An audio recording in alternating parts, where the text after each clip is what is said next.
এতিয়া কেনে লাগিছে লক্ষ্মী? তুমি দৈত্য সৃজন কৰি আমাৰ সৃষ্টি ধ্বংস কৰিব বিচাৰিছিলা। এতিয়া লজ্জা নিবাৰণৰ বাবে সৌ সাগৰতে ডুব মাৰি থাকিব লাগিব লক্ষ্মী। প্ৰভু প্ৰভু ৰক্ষা কৰক মোক, ৰক্ষা কৰক প্ৰভু প্ৰভু ৰক্ষা কৰক প্ৰভু প্ৰভু মোক ৰক্ষা কৰক। দৈত্যই পাছে পাছে চিনি ফুৰিছে প্ৰভু, মোক দৈত্যৰ হাতৰ পৰা ৰক্ষা কৰক। মোক তুমি স্পৰ্শ নকৰিবা লক্ষ্মী, প্ৰভু তোমাৰ প্ৰায়শ্চিত্ত হ'ব লাগিব।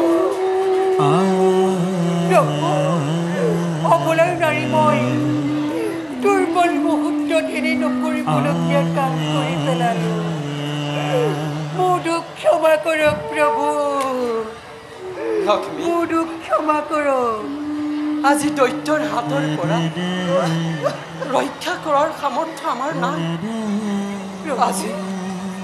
আজি দৈত্যৰ হাতত আমাৰ সুদৰ্শন চক্ৰও অতি সাধাৰণ অস্ত্ৰত হ'ল পৰিণত। গতিকে লক্ষ্মী তুমি দৈত্যৰ পত্নীত্ব গ্ৰহণ কৰাৰ বাহিৰে আৰু অন্য উপায় নাই লক্ষ্মী। প্ৰভু আপুনিও আজি এনে বাক্য কৰিলে উচ্চাৰণ? নাই লক্ষ্মী, মই উচ্চাৰণ কৰা নাই। সেই দৈত্যই উচ্চ স্বৰে চিঞৰি সমগ্ৰ পৃথিৱীক কৈছে, কি বুলি প্ৰভু? তুমি হেনো সেই দৈত্যৰ একমাত্ৰ পত্নী। নাই মিছা কথা। গতিকে এতিয়াৰে পৰা আৰু তুমি বৈকুণ্ঠ পুৰি কৰিব নালাগে শুৱনি। তুমি বৈকুণ্ঠ পুৰি আৰু শুৱনি কৰিব নালাগে। নাই প্ৰভু, তোমাৰ বাবে বৈকুণ্ঠৰ দুৱাৰ চিৰদিনৰ বাবে ৰুদ্ধ হৈ গ'ল। নাই প্ৰভু,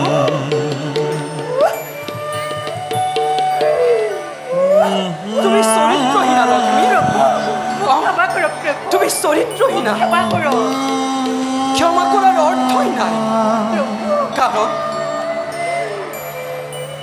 কাৰণ তুমি দৈত্যৰ পত্নী। নাই প্ৰভু নাই। গতিকে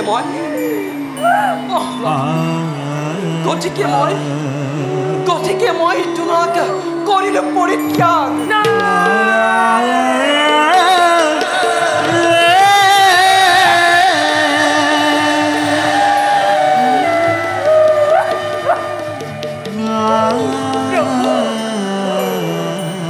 আপুনি মোক পৰিত্যাগ নকৰিব প্ৰভু, আপুনি মোক পৰিত্যাগ নকৰিব।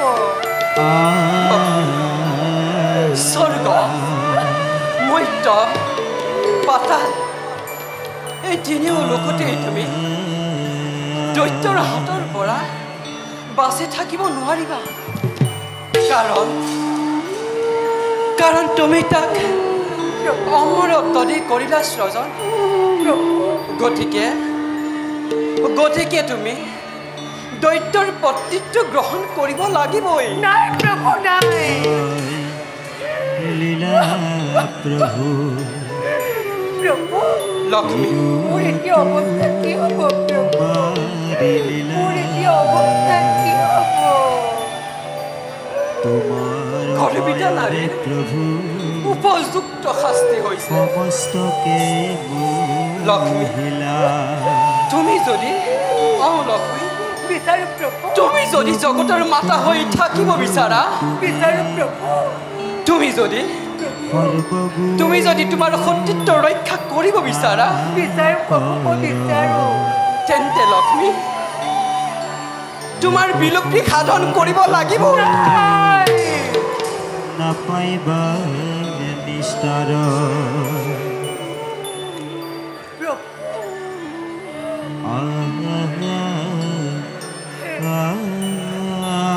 হে জগতবাসী, হে জগতবাসী, চাই লোৱা তোমালোকে। এই বৈকুণ্ঠৰ পুৰী প্ৰভু বিষ্ণুৰ সহিত জগত জননী শুৱনি কৰি আছিল সেই লক্ষ্মী আছিল বিষ্ণুৰ ভজ্যা সামান্য ফুলৰ বাবে জীৱ ইহি কক্ষযুত ধূমকেতুৰ দৰে সাগৰত পৰি ডুব যাব লগা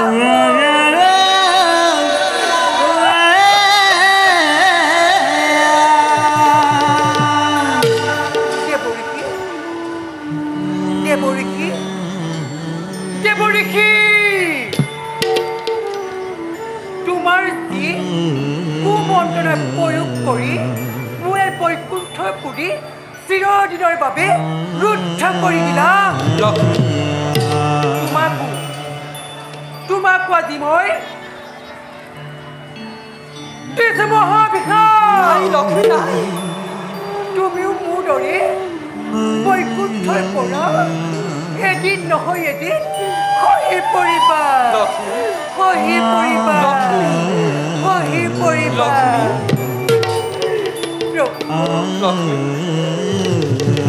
তোৰ আগত অন্তিম সেৱা কৰিব শিৱতে ভকতি পলম নকৰিবা লক্ষ্মী নতু আৰু ভয়ংকৰ বিপদৰ সন্মুখীন হ'ব লাগিব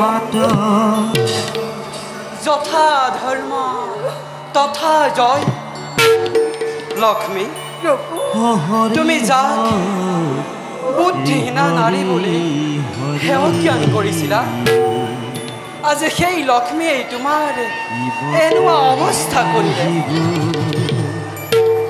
তিনি কল্প ধৰি তুমি সৌ সাগৰৰ বক্ষত লজ্জা নিবাৰণৰ হেতু ডুব গৈ থাকিব লাগিব উচিত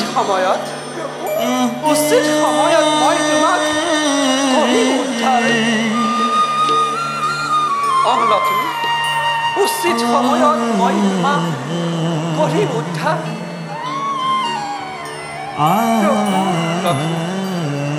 তোৰ আগতে এষাৰ কথা কৈ যাওঁ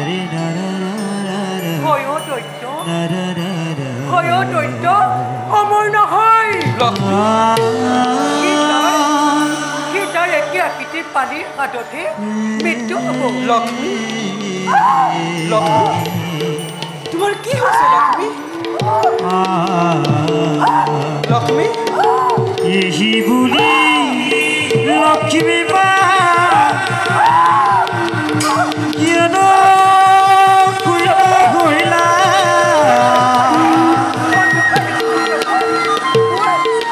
সাগৰৰ মাজে আই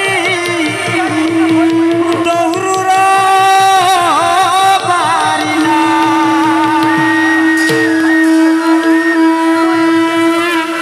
দেখা দেখা সৰ্বজন ঈশ্বৰ লীলা বিষ্ণুৰ মায়াৰে সমস্ত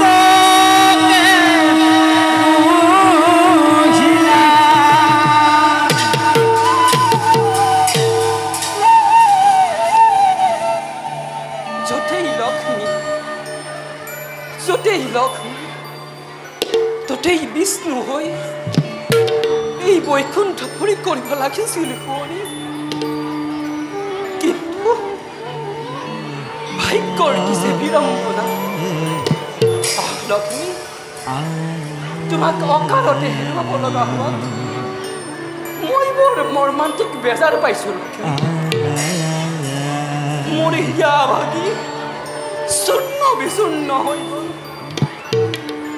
লক্ষ্মী মোৰ হিয়া ভাগি চূৰ্ণ বিচূৰ্ণ হৈ গ'ল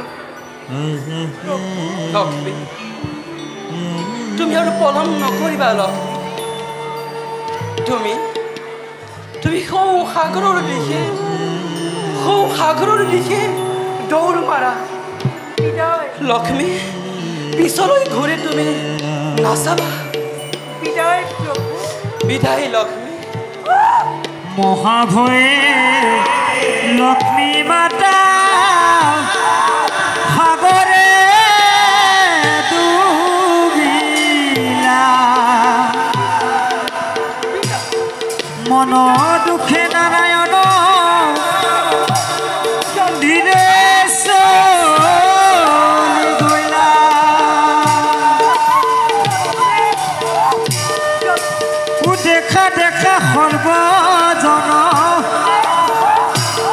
চৰ